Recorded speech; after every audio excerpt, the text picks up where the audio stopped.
Terima kasih kepada hadirin yang melihat video kami hari ini. Okey, semoga anda sihat dan sejahtera ni. Okey, sebenar bulan puasa ni diucapkan selamat berpuasa dan akan menyambut selamat hari raya akan datang. Okey, moderator hari ni Ahmad Farid bin Abdullah 290099. Okey, akan membincangkan bersama panel-panel yang hebat hari ni berkenaan dengan teknologi komunikasi semasa COVID-19 ni. Okey. Untuk pengetahuan, kita ni dalam situasi COVID, daripada pandemik kepada endemik. Okey. Banyak halangan, cabaran dihadapi pada masa ini. Okey. Untuk kupasan yang lebih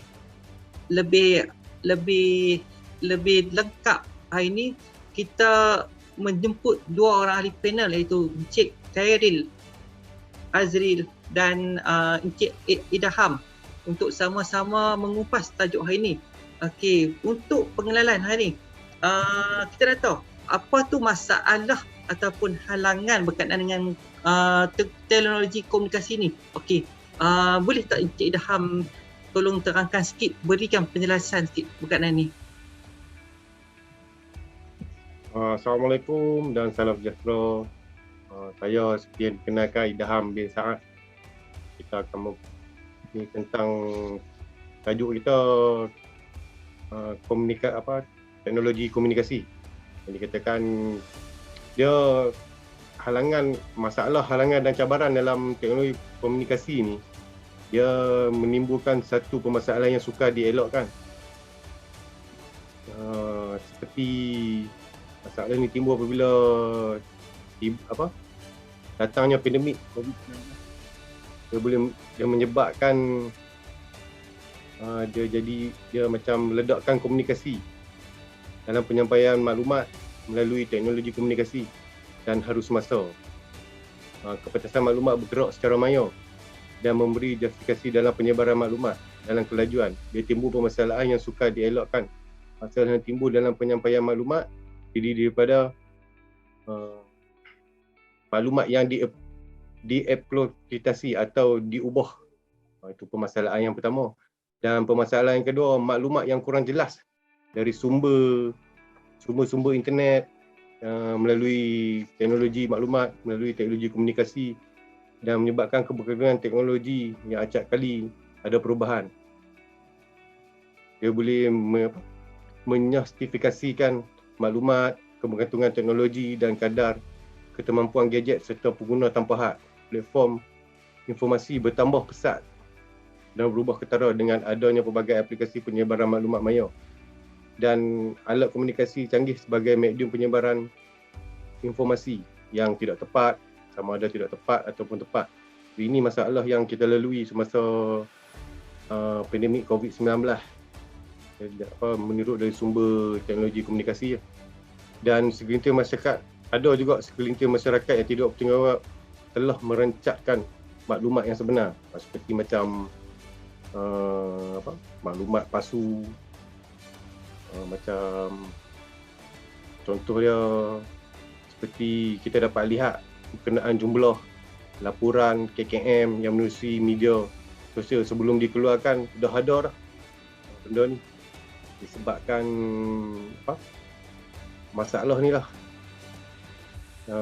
menyebabkan kita mendapat maklumat yang tidak tepat seperti jumlah kes yang disebarkan melalui media-media seperti WhatsApp, Facebook, Instagram dan sebagainya. Dan apabila penyebaran dilakukan daripada seorang yang tidak bertanggungjawab ni, dia boleh menimbulkan satu masalah lah.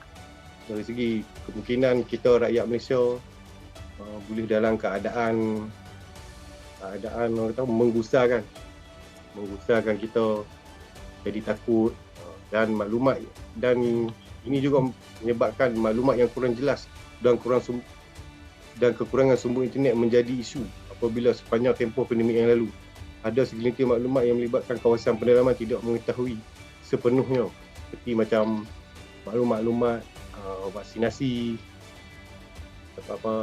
tempat-tempat pemberian vaksin, PPV dan sebagainya. Liputan internet ni dia penting untuk kita dalam gangguan menjadi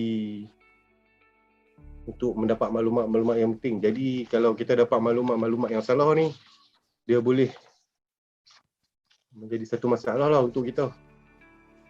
Dan kita juga dapat juga halangan-halangan, dan halangan dia maklumat demi maklumat yang diberi, ada kalanya berlaku perubahan dan penyebaran maklumat dilakukan tanpa menyebarkan atau membetulkan maklumat. Yang kedua, dia telah dibetulkan sehingga menyebabkan pentafsiran masyarakat. Seharusnya maklumat sebelum disebarkan harus dipastikan ianya betul terlebih dahulu. Kesahihan dan penambahbaikan maklumat perlu disampaikan dalam pelbagai aspek yang mudah difahami, termasuk penyampaian maklumat dalam pelbagai bahasa yang ada di Malaysia. Dan fenomena ni jadi masa fenomena perkongsian maklumat di kalangan masyarakat ni mendapat liputan yang cukup meluas dengan fasilan video parodi, diorang buat TikTok, meme dan sebagainya terhadap maklumat yang dikongsikan. Kandungan-kandungan video ni atau gambar mengenai sebenarnya berkaitan dengan COVID-19 dia menjadi kontroversi. Walaupun kita terdapat video-video yang diselitkan menjadi trend yang disebarkan menerusi pelbagai aplikasi sehingga masyarakat menunding jadi kepada pihak tertentu. Dan kita dapat lihat masa COVID-19 ni dengan penggunaan teknologi komunikasi ni, kita ada cabaran lah. Dan cabaran yang kita dapat ni, kesan-kesan daripada cabaran ni, implikasi kebergantungan kepada maklumat dalam talian membawa kepada kesan dan pemikiran masyarakat dan memberi statement khusus dalam masyarakat. Jadi maklumat ni kalau kita bagi tak betul lah kita dapat ni cabaran dia ni.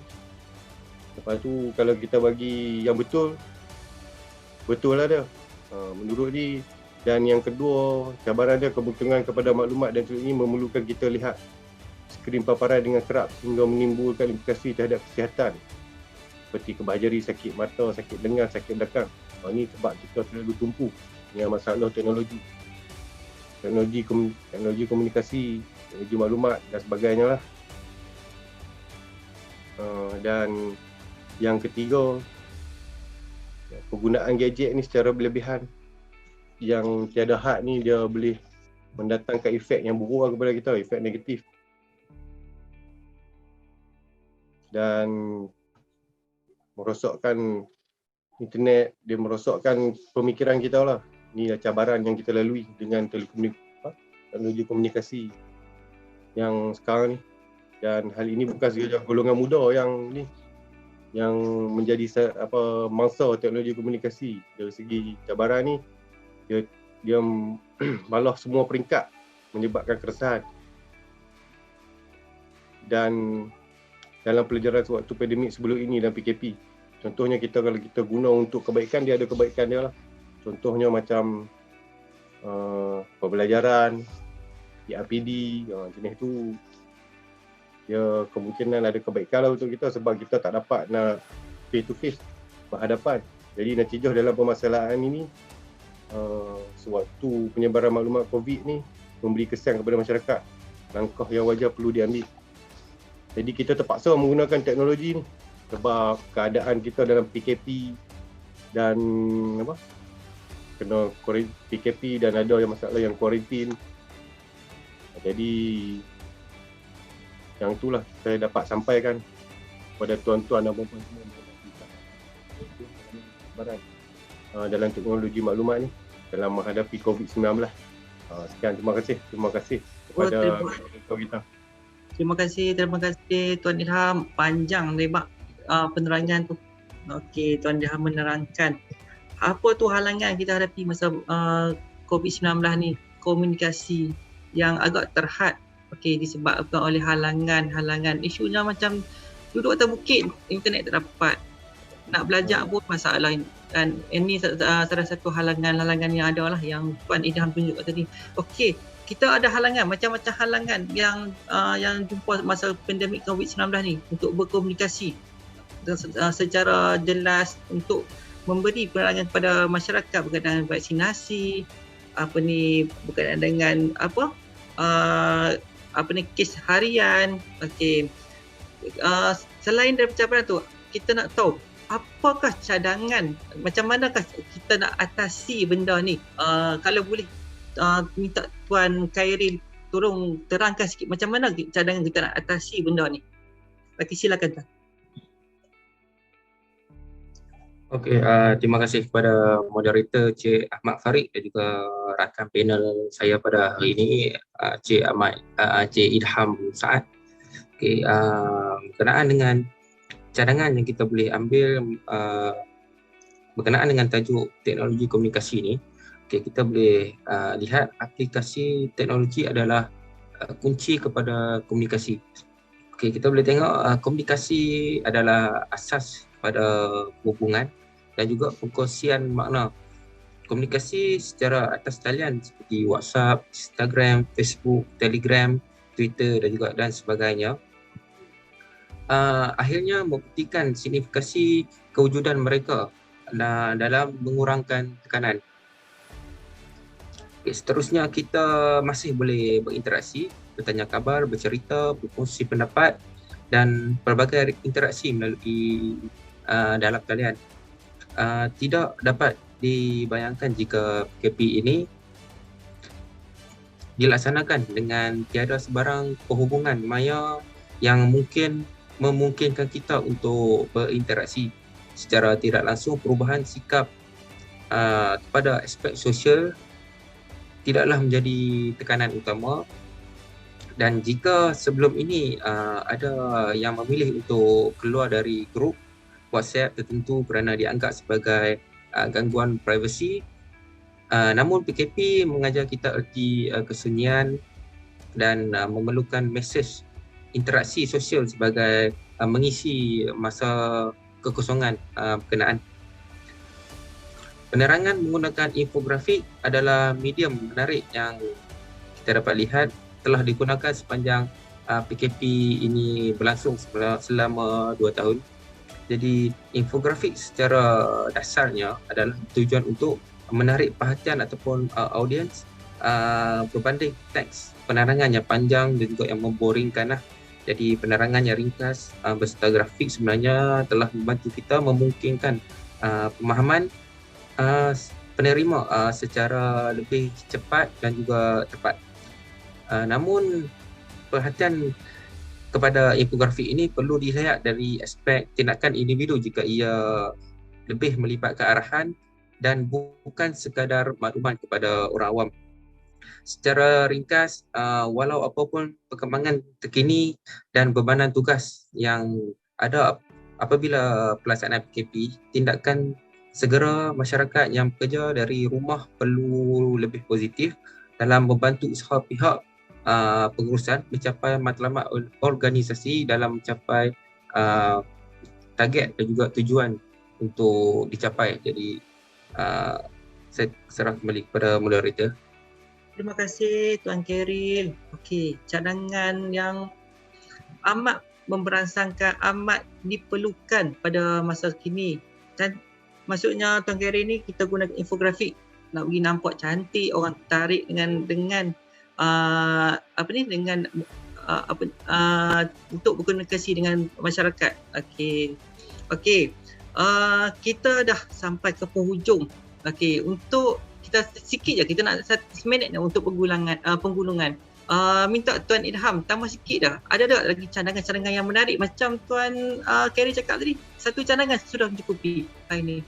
Cadangan yang kita dapat itu, kita harus memperkenalkan satu kempen lah untuk penggunaan